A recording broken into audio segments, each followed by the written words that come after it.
Here we are, another edition of Bantams Small Talk TV. Today I'm speaking to BDFC player Ryan Walsh. How are you doing, Ryan?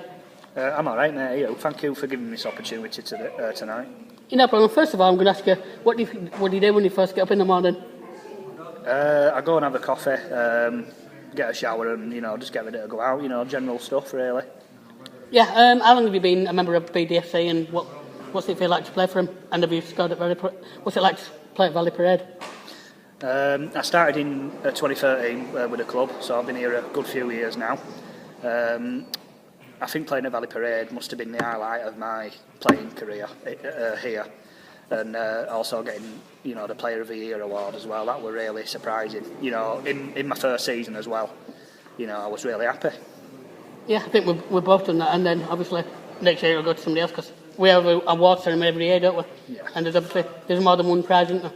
Yeah, there is. Yeah, there's loads of prizes. Yeah, it's a family club, and it's one of the best clubs I've come to, really. Now you've obviously got a job at McDonald's. What's it like? It's great. It's like a big family down at work as well. Everyone's supportive. I can't put into words how happy I am to have a job and playing for a fantastic club like BDFC. Yeah, and they still let you have. You've got when you work, but they still let you have your time off to play for the football, which is most of the time they let you off. Yeah, they work around the schedule, so they have availabilities where you can change if you want to. So you can change the days where you work as well. Yeah, it's really, really good. Now we're playing league games on Sunday. Are you looking forward to them? And are you confident that you can score? I'm very confident I can score. Yeah, if I get the right service, then I can score. Yeah, I know it. Do you have a target for the season now? How many you think you'd like to score, or do you not set yourself a target? So, I'd like to score 30 goals this season, but 10 goals will do. Yeah, I mean, as long as you score something, it's about playing as a team. I'd say it's not just an individual game. You've got to think about your team as well, haven't you? And pass the ball when necessary. Yeah, well, obviously, if you're in a good position. You're not going to pass to the person next to you. You're going to try and score yourself, aren't you? Because obviously that's what players do. Even professionals. Where's to Matty? Hiya, Matty. Matty. Matty, you're late as well by 5 minutes. Yeah, Matty, you're late. Go on. You can't come in interview. I'm not letting you. There's Matty there. Go on. Matty's late. Yeah. This is my time. Yes. So obviously you've enjoyed playing for BDS. What do you think of the new kit compared to the last year's? It's a lot lighter than the last kit. I think it's really good because obviously you get more weight playing as well. Paul, do you have? Hiya, Paul. Good evening. Yeah. See you later, Paula. Yeah. See ya. Yes. So obviously, basically, it's like you say, you play for the club. You've got the kit. Do you have any of the away kits at all, or do you just have the home kit?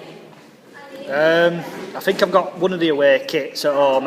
One of the shirts, a black or something. Is that the away kit, isn't it? It's the second away kit. Yeah, we've got a white one and a black one. Yeah, I've just got one of them. Yeah, that's all. I haven't got any more than that. Have you seen our new scoreboard yet? I think it's absolutely brilliant. Scoreboard. The table one.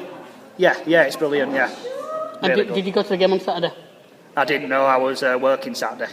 But obviously, you had a fantastic result, and we won 4-0, and we could have been more, actually. I must admit, Rochdale were the better team for the first 20 minutes, but then when City got into it, there were no stopping us, and it's good to see us like that, and we're currently in second position. Do you think we can maintain it till the end of the season? Yeah, I think we'll get a promotion this season. And hopefully in a few years we'll get to Premier League as well. We can dream, can't we? We can, and hopefully we'll be beating the Leeds United next year anyway. They're going nowhere.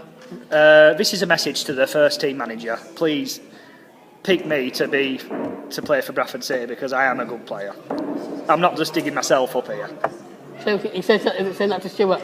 Yeah, Stuart McCall. Yeah, if he's listening to this, I got player of the year in my first season. For BDFC, and that's a really good achievement, especially in your first season as well. Who's your favourite player at City either that's been with us for a few years, or one of the latest signings from the summer? Anson's got to be one of my best players.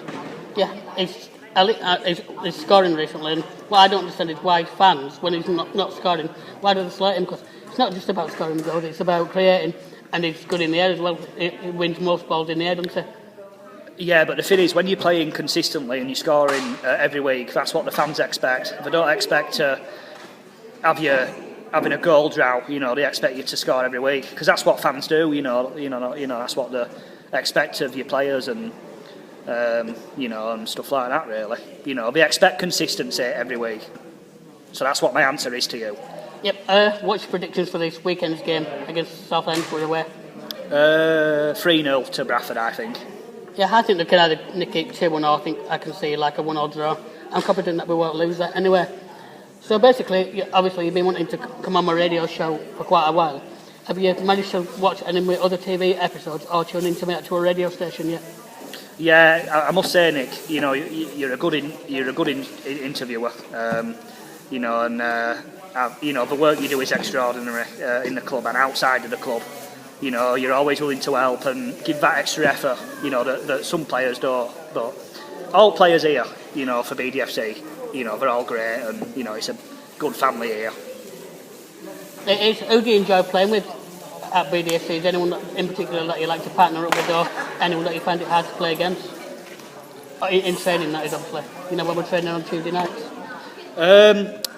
Well, James is hard to play against because obviously he's at my level, and he's a really good player. And also I enjoy playing with Claire because Claire's competitive as well, and she does really well at playing football.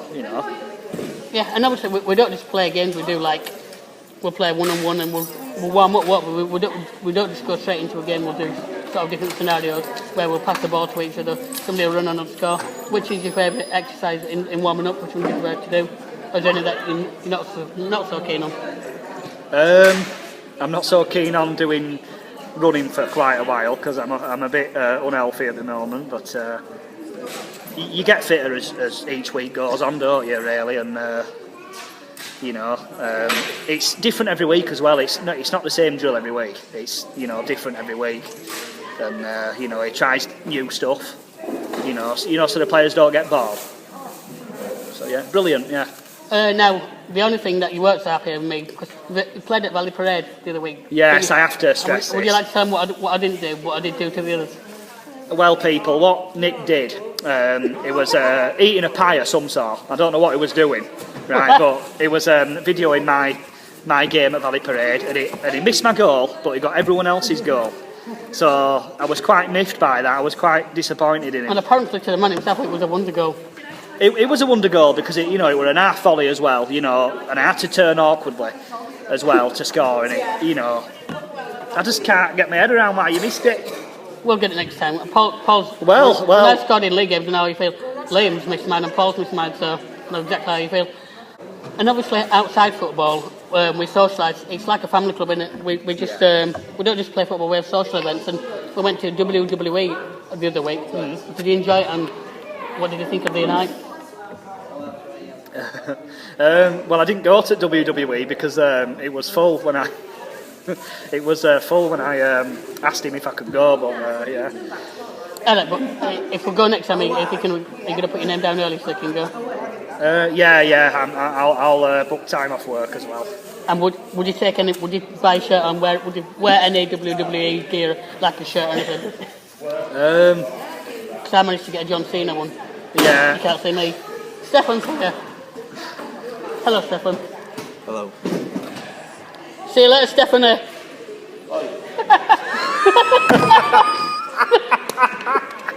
That's our coach. Oh God, I've got all red in face. Didn't you have a message for Stefan anyway? Stefan, just before you leave the building, you can change a lot of things, but you can't change your club. Goodbye. What he could do with changing his face. Now then, Stefan, what we're doing in coaching tonight? I don't know how over Leeds got in next round at Cup. Are you going to lose to Liverpool? Bradford City, they got in next round. Oh, they're not in it? We're going up. We don't need the cup. We're Super City and we're going up. Aren't we, Rosie? We are going up, yeah. We're going up to Championship, I reckon, this season. But saying that, when we go to the Championship, it'll be a lot harder to get out of the Championship. Yeah, but I think Stuart, obviously we're going to try and maintain our promotion push, but obviously there will be bumps along the way. But I think we're going to. Are you looking forward to seeing some extra players to strengthen the squad in January? And what positions would you think we need to get players in?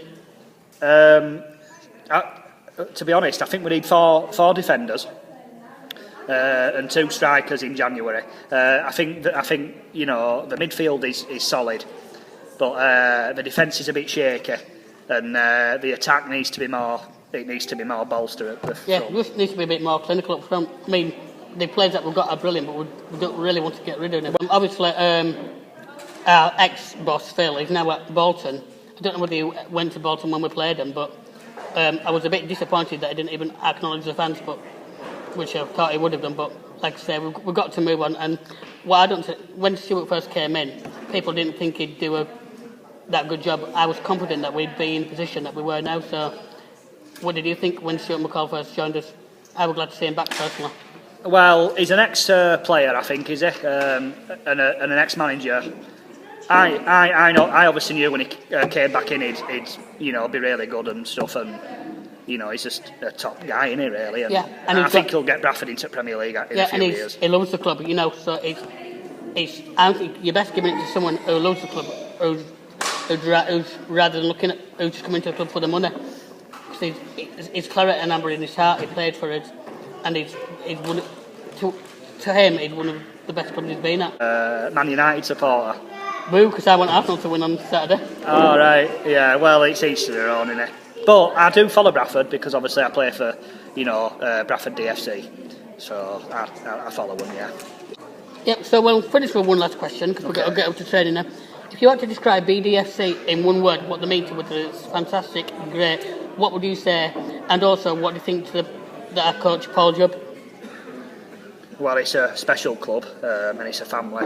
And I'd urge anyone out there to come and play for this club. You get looked after. And, Paul Jubb's just a great guy. He's the unsung hero, for a reason. And that's because of his work ethic. He's good and, he looks after everyone here. And, if you've got any issues, you can go to him, he's like the dad of the group, he's in there really. But, yeah, and he's like that as a friend. He's not just a coach, he's a personal friend. And thanks, Paul, for a bit. The best thing about Paul and all the coaches, that's Stefan and everyone, if you're not playing well, they motivate you, they give you constructive feedback, don't you? They motivate you to get back to your best. They do, yeah, but obviously you can only be, in life you can only try your best. You can't, be perfect in anything you do. You can only try your best in life, and that's what Paul wants, he wants you to try, he wants you to try your best. Yeah, and that's what me and Ryan will always do. We'll always give 100% for this club, and just to be able to play in the Bradford City colours is a dream come true, isn't it? It is because I played for a couple of clubs in my past, and I had bad experiences. I was dropped because I want good. I'll admit that I wasn't good back then, but now I've learnt a lot under Paul's leadership. Paul's made me the player I've always wanted to be. Because it pushes me that further. Yeah, sometimes I do get a bit angry with him, but that's because I'm having an off day. I'm not scoring. I'm not getting the service into the up front and stuff like that.